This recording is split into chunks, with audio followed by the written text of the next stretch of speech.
அனைவருக்கும் வணக்கம் பிள்ளைகள். நாங்கள் இன்றைக்கு தரம் 8 மாணவர்களுக்கான 2ஆம் தவணைக்குரிய பாட அலகு தான் பார்க்க இருக்கிறோம்.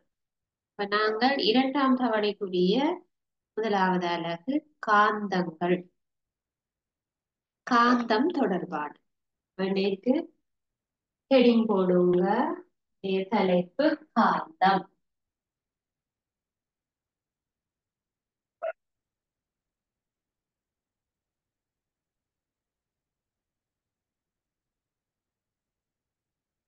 காந்தம் தொடர்பானது.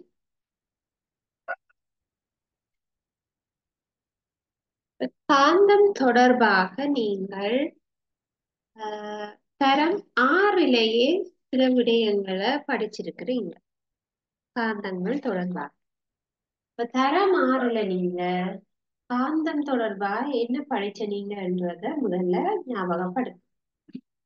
இப்ப காந்தங்கள்ல காந்தத்துல கவரக்கூடிய பொருட்கள் என்னென்ன, காந்தத்தில எத்தனை வகையான காந்தங்கள் இருக்கிறது, அவை தொடர்பாக நாங்கள் பார்த்திருக்கோம். இப்ப நாங்க முதல்ல காந்தத்தினால கவரப்படக்கூடிய பொருட்களை இனங்காண்றதுக்கான ஒரு செயற்பாடு உண்டு பார்ப்போம். சரியா? உங்களோட பாடப்புத்தகத்திலையும் தரப்பட்டிருக்கிறது. நீங்க அதை பார்த்து கொள்ளலாம். காந்தத்துல கவரப்படக்கூடியதுன்னு சொன்னா காந்தத்துக்கு அருகில கொண்டு செல்ல காந்தத்தினால அந்த பொருள் கவரப்பட வேண்டும். சரியா? இப்ப பாருங்க, காந்தம் செயற்பாடு தந்திருக்குது. நீங்க தரம் 6ல செய்ததை போன்ற ஒரு செயற்பாடு. இந்த செயற்பாட்டுல பாத்தீங்கன்னா தெரியும், தேவையான பொருட்கள்ல ஒரு நிலையான காந்தம் தரப்பட்டிருக்குது. நூல், துண்டு, தாங்கி, பல்வேறு வகையான நாணய குட்டிகள், சில இரும்பாணிகள், பித்தளை ஆணி, சிறு கல், பிளாஸ்டிக் அடிமட்டம், காந்த இயல்பை பரீட்சிப்பதற்கு நீர் விரும்பும் சில பொருட்கள். நீங்க விரும்புற பொருள்ண்டா ஊசி எடுக்கலாம், குண்டூசி எடுக்கலாம், ஆணி, அதுகள் நீங்க விரும்புற சில பொருட்களை எடுத்துக்கொள்ளலாம். இப்ப ஒரு 6.1 உள்ளவாறு சட்ட காந்தத்தை நூல் ஒன்றில் கட்டி தாங்கியில தொங்கும். சட்ட காந்தம் என்றா என்னன்னு தெரிய வரும். சட்ட காந்தம், வளைய காந்தம், வில்லை காந்தம், இப்படி காந்தத்தினுடைய ஒவ்வொரு வகைகள் தொடர்பாக நாங்க தரம் 6 வகுப்புல படித்திருக்கோம். காந்தங்கள்ல வடிவ காந்தம், பரிலாட காந்தம், வளைய காந்தம், சட்ட காந்தம், அப்படி வில்லை வடிவ காந்தம் என்று காந்தங்களினுடைய வடிவங்களை நாங்க பார்த்திருக்கோம். இப்ப இதுல அவர்கள் எடுத்திருக்கிற இந்த காந்தத்துக்கு பெயர் சட்ட காந்தம். நீளமானதாக இருக்கு. இவ்வாறு ஒரு நீளமானதாக இருக்கிறது சட்ட காந்தம். சரி, இப்ப இதை நாங்க ஒரு நூல்ல கட்டி தொங்க விட்டா அது சுயாதீனமாக இருக்கிறது என்று, அதாவது அதுல நாங்க பிடிச்சு கொண்டோ அல்லது வேற எதுலையும் அது தள்ளி கொண்டு விடுபட்டு கொண்டோ இருக்காது. நோமல அது சுயமாக இருக்கிறது. எந்த ஒரு புற விசையும் செயற்படாமல் சாதாரணமாக தொங்கிக் கொண்டு இருக்கும். அதுல நீங்கள் ஒரு பொருளை கிட்ட கொண்டு போயிருக்க அது கிட்ட வரலாம் அல்லது தள்ளலாம் அல்லது கவராம இருக்கு. அப்ப இதுல நாங்க கவருதா கவரையிலையான்னு சொல்லி பார்த்து அந்த பொருட்களையும் போட்டு அது கவரப்படுகிறதா இல்லையா சொல்லி உங்களை காண சொல்லி இருக்கு. இது தரம் 6லையும் நாங்க செய்து பார்ப்போம். எங்களுக்கு தெரியும் பிளாஸ்டிக் அடிமட்டம் கவரவில்லை. சரியா? பிளாஸ்டிக் அடிமட்டத்தை அது கவரையில, ஏன் கவரையில? பிளாஸ்டிக் பொருளை காந்தம் என்ன செய்யாது? கவராது. பிளாஸ்டிக் கவராது. சரி, அதே மாதிரி மரத்தையும் கவராது. மரத்தால செய்யப்பட்டிருக்கிற இதையும் கவருவது இல்லை. இப்ப நீங்கள் ஒருவேளை ஆணிய கொண்டு போயிருந்தா இரண்டாவது நீங்கள் மேபி இதுல ஆணிய கொண்டு வந்திருந்தால் அது கவரக்கூடும். ஆணி கொண்டு வந்திருந்தா அது கவர். அப்ப ஆணி கவர், குண்டூசி கவர். சரியா? அப்ப இரும்பால செய்யப்பட்ட பொருட்களை கவர். ஆனா பேனை கவரா. சரியா? வேற என்ன? Pencil box cover. ரைட். அப்ப சில சமயம் சில பொருட்களை அது கவரையில. அப்ப இதிலிருந்து சில பொருட்கள் மட்டுமே காந்தத்தினால் கவரப்படுகின்றன என்பது உங்களுக்கு தெரிஞ்சிருக்கு. இதுல இருந்து சில பொருட்களை மட்டும்தான் காந்தம் கவருகின்றது. அப்ப காந்தத்தினால் கவரப்படுகின்ற பொருட்கள் காந்த திரவியங்கள் என அழைக்கப்படும். காந்தத்தினால் கவரப்படுகின்ற பொருட்கள் என்னென்று சொல்லுவோம்? காந்த திரவியங்கள். அப்ப காந்த திரவியங்கள் என்றால் என்ன என்று சொல்லி கேள்வி வந்திருக்கு. காந்த திரவியம் என்றால் என்ன? காந்தத்தினால் கவரப்படுகின்ற பொருட்கள். சரி, ரைட். அப்ப முதலாவது ஒரு கேள்விக்கு நாங்க படிச்சிட்டோம். காந்த திரவியம் என்றா என்ன? சரி.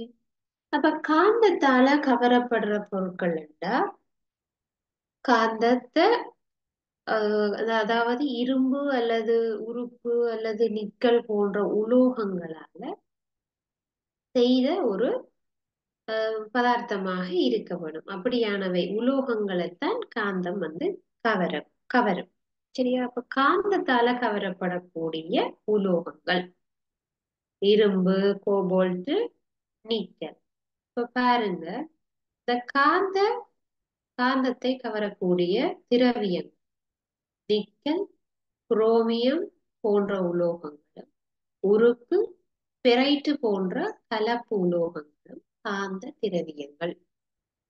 அப்ப காந்த திரவியம் என்னன்னு சொன்னா காந்தத்தால கவரப்படும். அப்ப இவை அப்படி கவரப்படும்டா உலோகங்கள் எது எது?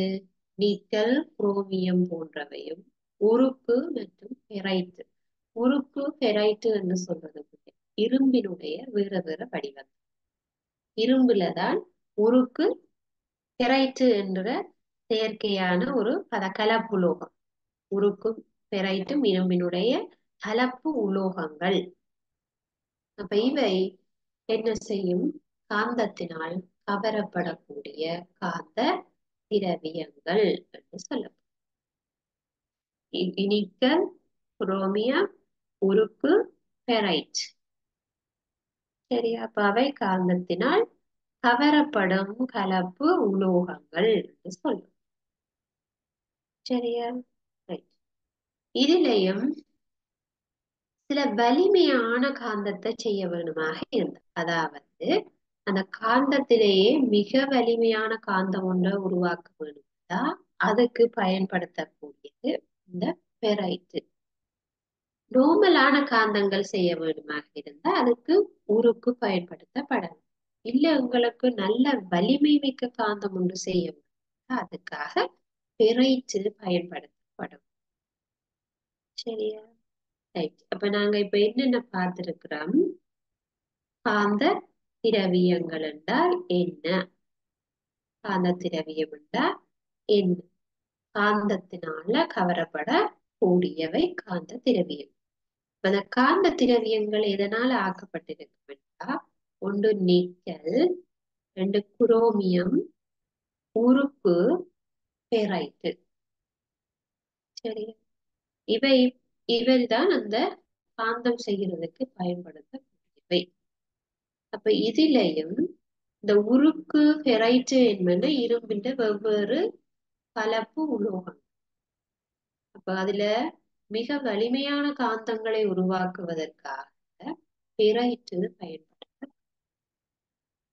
இப்ப பாருங்க அதுல என்ன வித்தியாசமாக இருக்கும்னா, சாதாரணமாக உருக்கினால செய்யப்பட்ட காந்தங்கள் பார்த்தீங்கன்னா, இந்த சட்ட காந்தமும் இந்த யூ வடிவ காந்தம் இது ரெண்டும் பார்த்தீங்கன்னா லைட்டான வெயிட்டா இருக்கும். இது நீங்கள் சில சமயம் ஆய்வு கூடத்துல போய் பார்த்திருந்தா இதை நீங்க தொட்டு பார்த்திருந்தா தெரியும். இது இந்த சட்ட காந்தம் பாத்தீங்கன்னா இதா இருக்கு, லைட்டான ஒரு வெயிட்ல தான் இருக்கு, உங்களுக்கு அவ்வளவு பாரமா கூட இருக்காது. சரியா? இது வந்து உருக்கால செய்யப்பட்டது. இது அவ்வளவாக காந்த அந்த கவரக்கூடிய வலிமையான காந்தம் அல்ல, இது சாதாரண காந்தம். இது சாதாரணமான காந்தம். ஆனா இது ஒரு வலிமையான காந்தம், அதாவது பிரைட்டினால் செய்யப்படும். இதுல எங்கேயுமே அவர்கள் வடமுனைவு தென்முனைவு வந்து குறிச்சிருக்க மாட்டாங்க. இந்த ரெண்டு காந்தங்களையும் நீங்கள் ஆய்வு கூடத்துல பார்க்க முடியும். சரியா? இது உருக்குனால செய்யப்பட்ட காந்தம். இதுல எண் என்று குறிக்கப்பட்டிருப்பது வட முனைவு என்று சொல்லும். நோர் எண் என்று குறிக்கப்பட்டது வட முனை. அப்ப அதை என்ன கலரால குறிச்சிருக்கிறோம் பார்த்து கொள்ளுங்க. இதுல சிவப்பு நிறமாக இருப்பது எண் கேட்டிருக்கணும். சிவப்பு நிறமாக இருக்கிறது எண் என்று சொல்லும். அதே போல எங்களுக்கு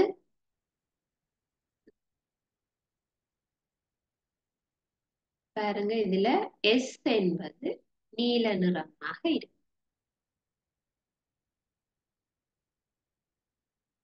எஸ் நீல நிறமுடையதாக இருக்குது. அப்ப இதுல இந்த ஜூ வடிவ காந்தத்துல என்னும் எஸ்ஸும் போடலையா நீங்கள் தெரிஞ்சு கொள்ள வேண்டும். இதுல ரெட் கலராக இருப்பது என் என்று சொல்லும். இதுல ப்ளூ கலர்ல இருக்கிறது எஸ் என்று சொல்லும். சரியா? அதாவது நோர் சவுத், வடக்கு தெற்கு என்பது பொருள்படும். சரியா? அப்ப பாக்குறா ஒரு காந்தத்துல இரண்டு விதமான முனைகள் இருக்கு. இத தரம் 6 வகுப்புலையும் நீங்க படிச்சிருக்கீர்கள். இப்ப வந்து நாங்க திரும்ப காந்தத்தினுடைய முனைவுகளை எப்படி நாங்க காண்றது, புவியில காந்தம் இருக்கா இல்லையா, புவியில இருக்கிற காந்தத்தை எப்படி சொல்லுவோம், காந்தம் கொண்ட எப்படி உருவாக்குறோம், காந்தத்தில பொருட்கள் எப்படி கவரப்படுகிறது, இது தொடர்பாகத்தான் நாங்க 8ஆம் ஆண்டுல காந்தங்கள் பற்றி படிக்க போறோம். நீண்ட காலமாக வச்சிருந்தா காந்தத்துக்கு என்ன நடக்கும், காந்தங்கள் வந்து பழுதா போகுமா, அதாவது டேட் போனா காந்தங்களோட வலிமை குறையுமா, அப்படி குறையாம இருக்கிறண்டா என்ன செய்ய வேணும், அந்த மாதிரி நாங்க பார்ப்போம். சரி, அப்ப இதுல காந்தங்கள்ல பாருங்க வலிமையான காந்தங்களை உற்பத்தி செய்வதற்காக பெரைட்டு கலக்கப்பட்ட உலோகத்தை நாங்க பயன்படுத்துவோம். அதாவது இரும்பினுடைய ஒரு வடிவம், அத கலப்பு உலோகம் என்று சொல்றோம். பெரைட்டு கலக்கப்பட்ட உலோகம். சரியா? அப்ப அது வந்து மிகவும் வலிமையானவை. இந்த காந்தங்கள் வந்து வலிமையான காந்தம். சரியா? அப்ப இவை வந்து பயன்படுத்துறதுக்கு நீண்ட காலமாக அதன் காந்த வலிமை இருக்கு. ஆனா மற்ற சட்ட காந்தங்கள் சாதாரணமாக உறுப்பினால செய்யற காந்தங்கள் நீண்ட காலத்துக்கு காந்த வலிமை இருக்கா. அதாவது இதை நாங்க கொஞ்ச காலமா வச்சிருந்த பிறகு அதன் கவரக்கூடிய ஆற்றல் குறைவடைந்து விடும். கவர்ன்ற ஆற்றல் குறைஞ்சிடும். சரியா? அப்ப பாக்குற இது உருக்கால செய்யப்பட்டது, இது பெரைட்டால செய்யப்பட்டது. உருக்கால செய்யறது வலிமை குறைவானது, பெரைட்டினால் ஆக்கப்பட்ட காந்தங்கள் வலிமையானவை. சரியா? இந்த விஷயங்களை நாங்க பார்த்தோம். அடுத்தது இதுல இருக்கிற காந்தங்களின் வடிவங்களை பாரு. இப்ப முதலாவதா காட்டி இருக்கிறது ஒரு சட்ட காந்தம். இது ரெண்டுமே தட்ட காந்தங்கள் வடமுனைவு தென்முனைவு குறிக்கப்பட்டது. இந்த இரண்டாவதாக காட்டப்பட்டிருக்கிறது என்னது? இது வந்து ஜூ வடிவ காந்தம் என்று சொல்றோம். ஜூ வடிவ காந்தம். ஏன் ஜூ வடிவ காந்தம்னு சொல்றோம்? இதுவும் பரிலாட காந்தமும் கிட்டத்தட்ட சேமாக இருக்கு. ஆனா பரிலாட காந்தத்துக்கு முன்னுக்கு இந்த ரெண்டுமே இங்க கிட்டவா வந்திருக்க வேண்டும். முனைவுகள் ரெண்டும் கிட்ட கிட்ட வந்து முடிஞ்சிருக்க வேண்டும். இப்படி வந்தா அது பரிலாட காந்தம். ஜூ வடிவ காந்தத்துக்கும் பரிலாட காந்தத்துக்கும் சின்ன வித்தியாசம். அப்ப இது இந்த முனைவு ரெண்டும் கிட்ட கிட்ட வந்திருந்தா அது பரிலாட காந்தம். அப்ப இது முனைவு ரெண்டுமே தூர சம தூரத்துல இருக்கு. ஆகவே இது ஜூ வடிவ காந்தம். ஜூ வடிவ காந்தம். சரியாக ஜூ வடிவம் இருக்கு. சரியா? பரிலாட காந்தம் என்றா அது இப்படி வட்டமாக வந்து அதோட முனைவு மட்டும் அருகருகாக நிற்கும். சரி, இது வந்து வளைய காந்தம். ரைட்டால செய்யப்பட்டிருக்கிறது. இது ஒரு வளைய காந்தம் என்று சொல். வளையம் போன்றது. நடுவுல ஒரு துளை இருக்கு. இதுல உள்ளுக ஃபுல்லா என்ன பெரைட் இருக்காது. வெளியில சுத்தி அந்த காந்தம் இருக்கு. நடுவுல துளை இருக்கு. இதை சொல்றது வளைய காந்தம். இந்த நடுவுல இடைவெளி இல்லாம ஃபுல்லாவே காந்தம் இருந்தால் அதை சொல்றது வில்லை காந்தம். இது ஃபுல்லாவே காந்தத்தால ஆக்கப்பட்டு வட்டமா இருக்கிறத சொல்றது வில்லை காந்தம் சொல். இது வளைய காந்தம். அப்ப ரெண்டுக்கும் வித்தியாசம் தெரியும். வில்லை என்று சொல்லி சொன்னா அதுல நடுவுல துளை இருக்காது. ஃபுல்லாவே இதுல துளைய இல்லாம ஃபுல்லாவே இரும்பு அந்த பெரைட்டால செய்யப்பட்டிருந்தா அது வில்லை காந்தம். நடுவுல துளை வந்தா அது வளைய காந்தம். அதே போல இது உங்களுக்கு தெரியும், சாதாரணமான எங்கட சட்டக்காந்தம் போன்றது. சாதாரணமாக எங்கட சட்டக்காந்தம் அப்படி இருக்குமோ அப்படி இருக்கு. சரி, அப்ப நாங்க இதுல என்ன எல்லா விதமான காந்தங்கள வகையும் பார்த்துட்டோம். அடுத்தது காந்தங்களை உருவாக்குறதுக்கு பயன்படுத்தக்கூடிய உலோகங்கள், கலப்புலோகங்களை யூஸ் பண்றோம்.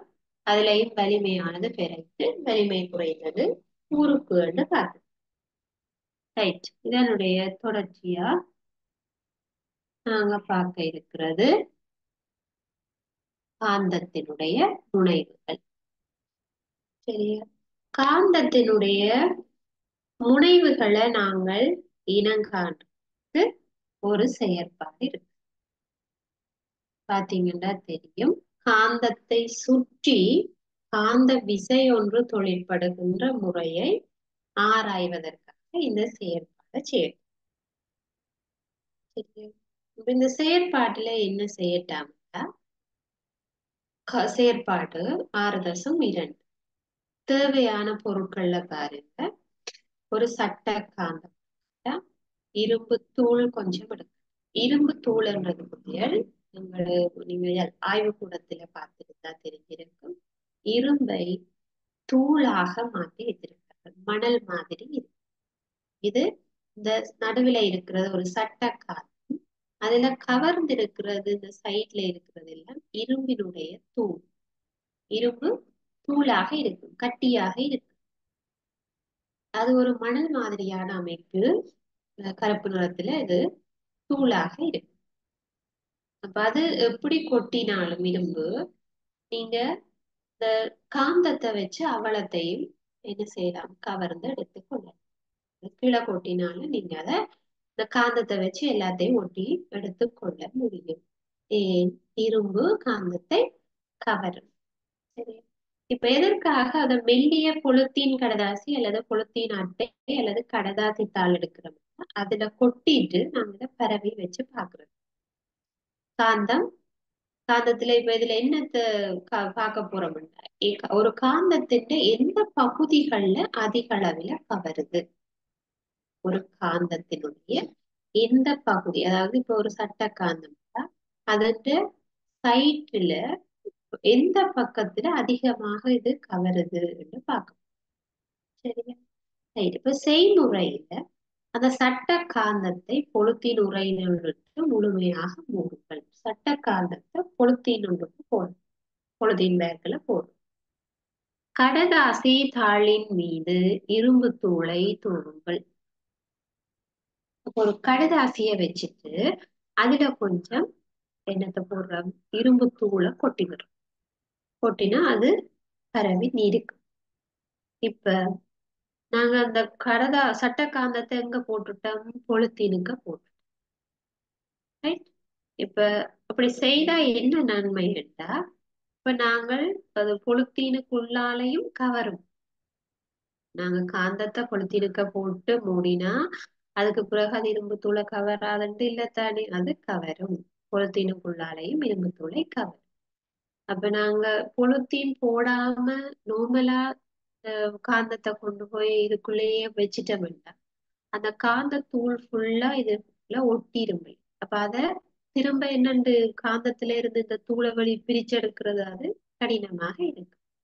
ஆனா இந்த சந்தர்ப்பத்துல பாருங்க, பொலித்தீன் உறையில போட்டுட்டு அதுக்கு பிறகு அந்த சட்ட காந்தத்தை தூள்ல கொண்டு போய் வச்சா அந்த இரும்பு தூள் எல்லாம் பொலித்தீன் உறையில தான் ஒட்டும். பொலித்தீன் உறையில ஒட்டும், உள்ளுக்குள்ள காந்தம் இருக்கு. இப்ப நீங்கள் காந்தத்தை தனியாக எடுக்க வேணுமாக இருந்தா அந்த பொலித்தீன் கவரை கலட்டி உள்ளுக்கு இருக்கிற காந்தத்தை தனியா வெளியில எடுத்தால் பொலித்தீன்ல ஒட்டி இருக்கிற இந்த தூள் எல்லாம் எல்லாம் கீழே கொட்டும். அப்ப நீங்க இலகுவாக காந்தத்தின் தூளையும் காந்தத்தையும் பிரிக்கக்கூடிய மாதிரி இருக்கும். அதனாலதான் நாங்க இத பொலித்தீன்ல உரையில போட்டுட்டு இதை செய்து பார்த்தா ஈஸி. இல்ல சும்மா சட்ட காந்தத்துல இந்த சட்ட காந்தத்தை கொண்டு போய் கடதாசி தாளுக்கு மேல வச்சீங்களா அந்த சின்ன சின்ன தூள் இரும்பு தூள் முழுவதுமாக சட்ட காந்தத்தில் ஒட்டி கொள்ளும். இப்ப நீங்கள் இந்த செயற்பாட்டினை செய்து முடித்த பின்பு அப்ப நீங்க இந்த சட்ட காந்தத்தை வெளியில எடுக்கிறதாக இருந்த, அதாவது தூய்மைப்படுத்த வழி கிடைக்கல என்ன செய்ய கஷ்டமா இருக்கும், இந்த இரும்பு தூளை நீங்க ரிமூவ் பண்ண கஷ்டமா இருக்கும். திருப்ப கைகள்ல பயன்படுத்தி எடுப்பீங்கள், கைகள்ல ஒட்டும் இரும்பு தூள் எல்லாம் கூடாது. மூக்குல சுவாசத்தினூடாக போச்சுண்டா சுவாச பைகளுக்கு போய் சேர்ந்ததுண்டா அது கொட்டி கொள்ளும். எங்களுக்கு அது கூடாது சொல்லும். இப்ப நாங்க இதுல செய்முறையில சொல்லப்பட்ட விடயங்களை என்ன செய்ய வரும், ஃபாலோ பண்ணி செய்ய வரும். இப்ப அந்த கடாசி தாளுக்கு மேல இரும்பு தூளை தூவுறோம். சுற்றப்பட்ட காந்தத்தின் மீது நன்றாக இரும்பு தூளை எடுங்கள். சுற்றப்பட்ட காந்தம் என்றா பொலித்தீன் உறையில போட்ட காந்தம். காந்தத்தை மேலே உயர்த்தி இரும்பு தூள் ஒட்டியுள்ள விதத்தை அவதானி. அப்ப நீங்கள் அந்த சட்ட காந்தத்துக்கு மேல இரும்பு தூள் ஒட்டிடு, அது எப்படி ஒட்டி இருக்குன்னு சொல்லி உங்களை பார்க்க. இப்ப இந்த படத்திலேயே உங்களுக்கு தெரியும் அந்த காந்தம் எப்படி ஒட்டப்பட்டு இருக்கிறது. சரியா? அப்ப இந்த செயற்பாட்டுல இருந்து நீங்க என்ன படிச்சிருப்பீங்கன்னா, காந்தம் காந்தத்துல அதிக அளவுல இரும்பு தூள் ஒட்டியுள்ள இடங்களை தெளிவாக நாங்க இனம் காணலாம். ஏன் அதுல அதிக அளவு ஒட்டுதுண்டா, அவ்விடங்களில் தான் காந்த விசை அதிக அளவில் தொழிற்படுவது இதற்கான காரணமாகும். அப்ப ஏன் இந்த இடத்துல இதுல பாருங்க, என் என்று குறிக்கப்பட்டதுல அதிகமாக ஒட்டி இருக்கிறது, எஸ் என்று குறிக்கப்பட்ட இடத்துல அதிகமாக ஒட்டி இருக்கிறது. இந்த ரெண்டு சைட்டும் ஒட்டில அவ்வளவு ஒட்டில சாதாரணமாக கொஞ்சமா ஒட்டிடு. அது இப்ப என்ன ரீசன்டா, இந்த என்னென்று குறிச்ச இடத்திலையும் எஸ் என்று குறிச்ச இடத்திலையும் தான் என்னது அதிக அளவுல காந்தத்தினுடைய விசை இருக்கிறது. காந்த விசை இந்நிலையம் எஸ் என்ற பகுதியிலையும் இந்த ரெண்டு பகுதியிலையும் காந்த விசை அதிக அளவில் காணப்படுகிறது. அதனால எங்க விசை கூட பிடிச்சு இழுக்குதோ அந்த பக்கமாக போய் ஈடுபட்டு சரியா. அப்ப ஒரு காந்தத்துக்கு இரண்டு விதமான முனைவுகள் இருக்குது. இது பார்க்க. ரைட்டா? சரி. அப்ப இண்டே பார்த்த விடயங்கள் காந்தங்கள் தொடர்பான. சரியா? ரைட். அப்ப இதுல நாங்க சில வினாக்களை எழுதிக் கொள்ளுங்க. பின்வரும் வினாக்களுக்கு விடை தருக.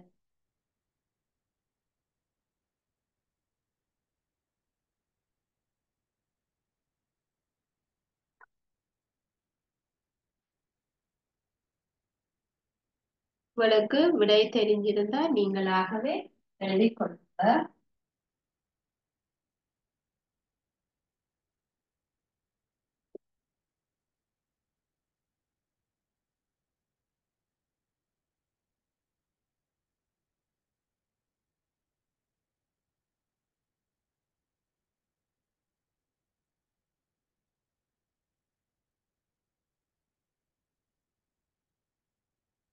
காந்த திரவியங்கள் என்றால் என்ன?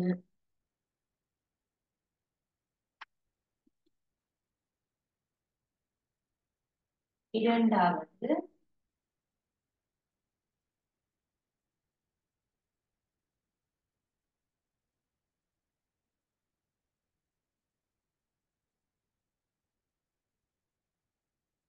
காந்தம் கவரக்கூடிய பொருட்கள்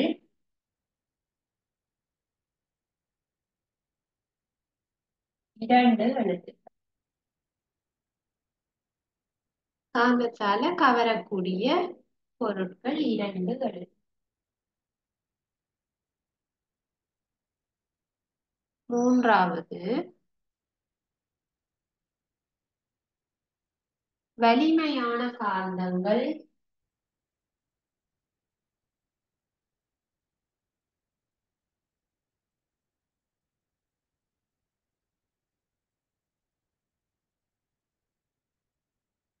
எவ்வாறு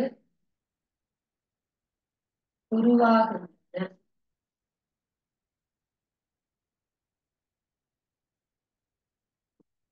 வலிமையான காந்தங்கள் எவ்வாறு உருவாகின்றன?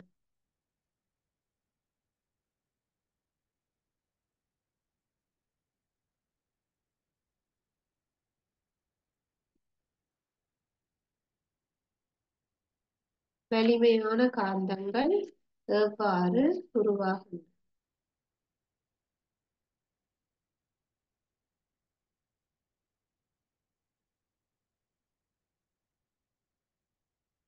நான்காவது,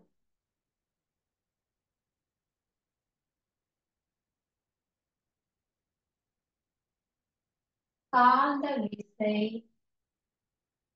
அதிகளவு எங்கு காணப்படும்?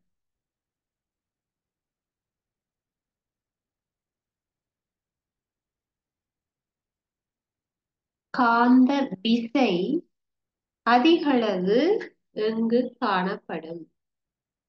காந்த விசையானது அதிகளவுல எங்கு காணப்படும்? வினாக்களை எழுதி அதுக்குரிய விடைகளை எழுத முயற்சி செய்யும். ஐந்தாவது,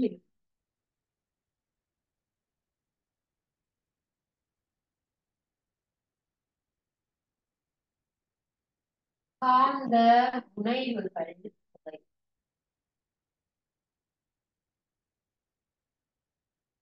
காந்த முனைவுகள் எத்தனை?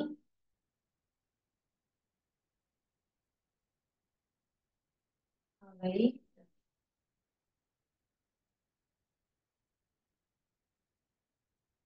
காந்த முனைவுகள் எத்தனை?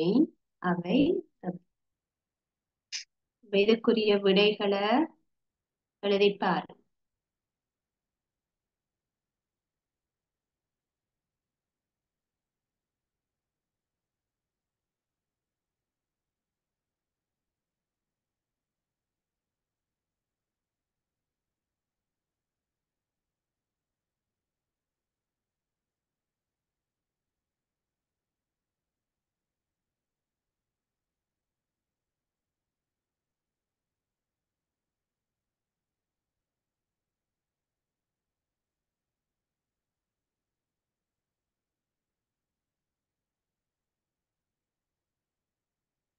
முதலாவது வினா, காந்த திரவியங்கள் என்றால் என்ன?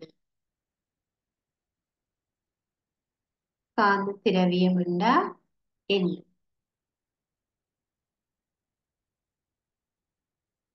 இரண்டாவது, காந்தம் கவரக்கூடிய பொருட்கள் இரண்டு.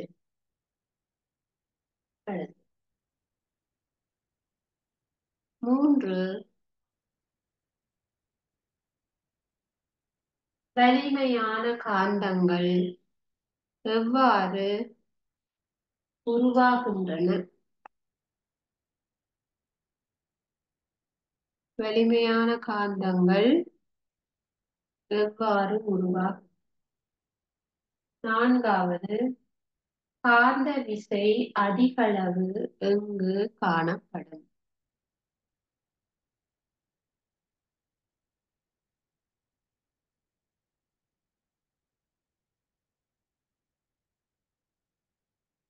ஐந்தாவது, காந்த முனைவுகள் எத்தனை? அவை தொகை.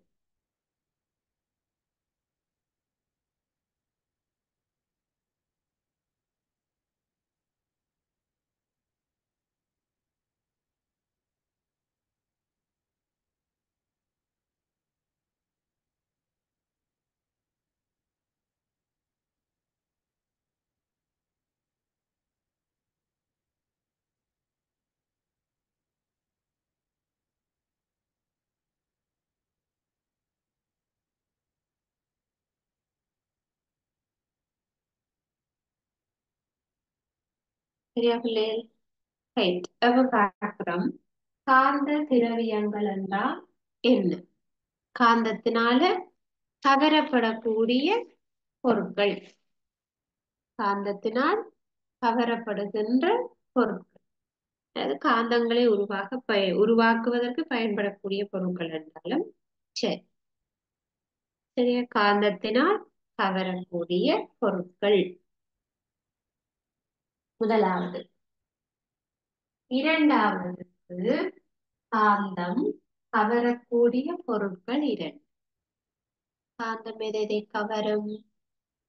நீங்கள் இரும்பாணி போடலாம், குண்டூசி, வேற என்னது, உருக்கு, பெரைட்டால சாக்கப்பட்ட பொருட்கள், கோபால்ட், நிக்கல் போன்ற உலோகத்தினால் ஆன பொருட்கள் எல்லாம் கவரும். இரும்பு, உருக்கு, இரும்பாணி, ஊசி, சரியா, அதுகளை கவரும்.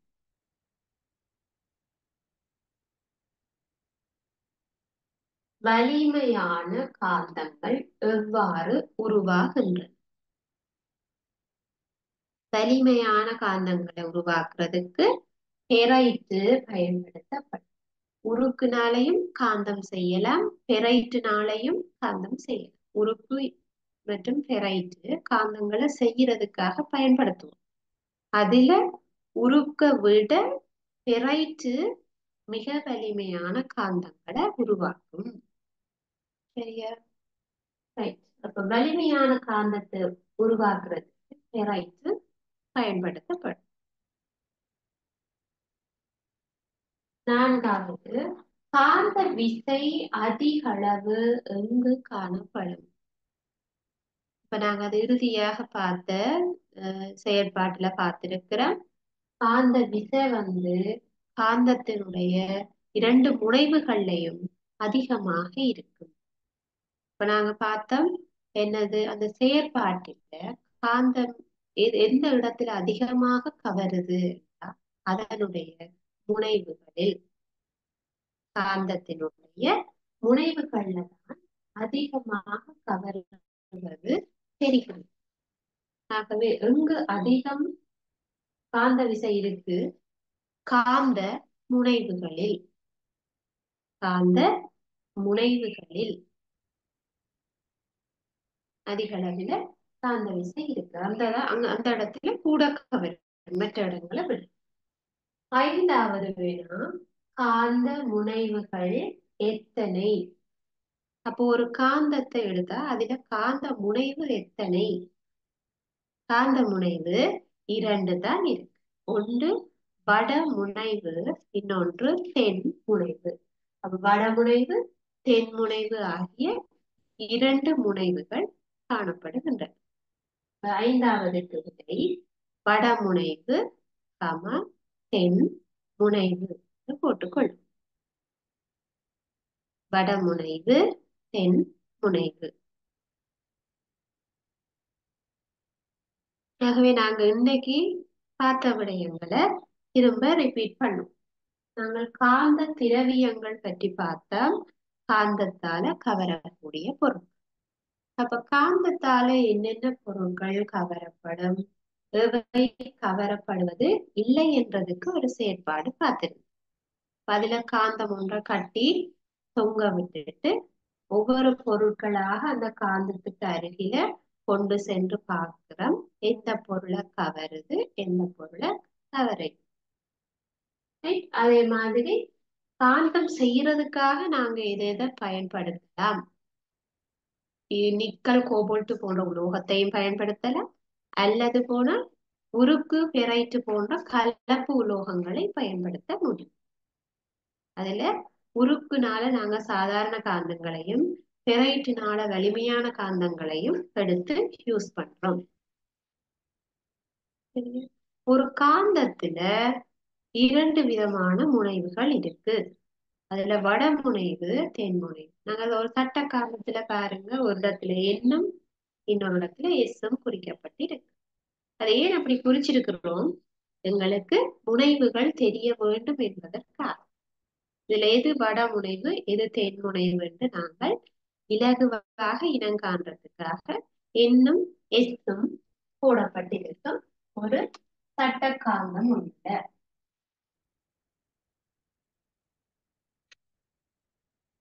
ஒரு சட்ட காந்தத்தில வடமுனைவும் தென்முனைவும் குறிக்கப்பட்டு இருக்கு. இந்த ரெண்டு முனைவுகள்லையும் கவர்ச்சி விசை அதிகமாக இருக்கும் தொடர்பாக நாங்க பார்த்திருக்கிறோம்.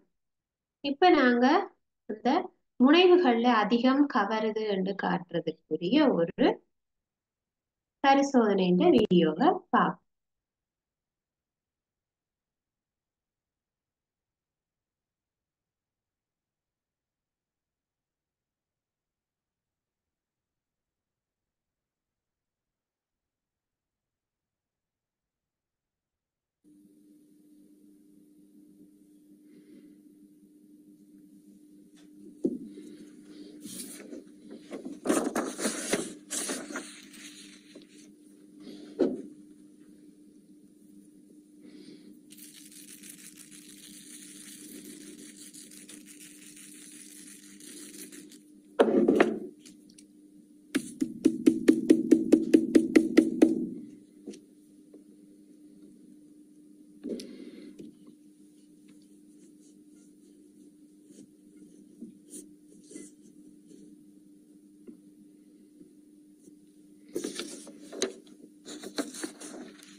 இப்ப நீங்க இந்த வீடியோவை பார்த்ததுல இருந்து பிள்ளைகள் உங்களுக்கு தெரிஞ்சிருக்கு, இந்த காந்தத்தினுடைய முனைவுகள்ல தான் அதிகமான கவர்ச்சியை நாங்க பார்க்கிறோம்.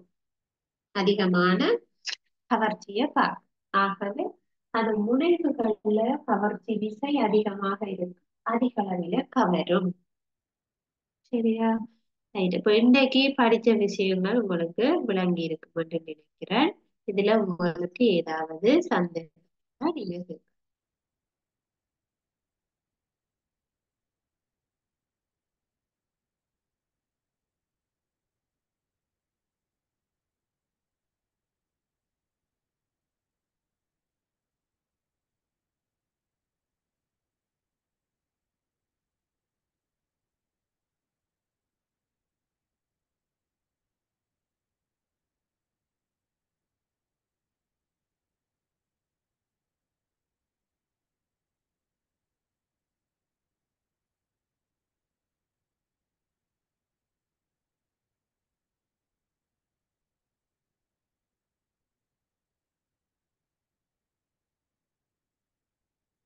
உங்களுக்கு சந்தேகங்கள் எதுவும் இல்லை என்றா பிள்ளைகள், நாங்கள் இதனுடைய தொடர்ச்சியை அடுத்த வகுப்பில பார்க்கலாம். இதோட இந்த வகுப்பை நான் நிறைவு செய்து கொள்கிறேன். தேங்க்யூ.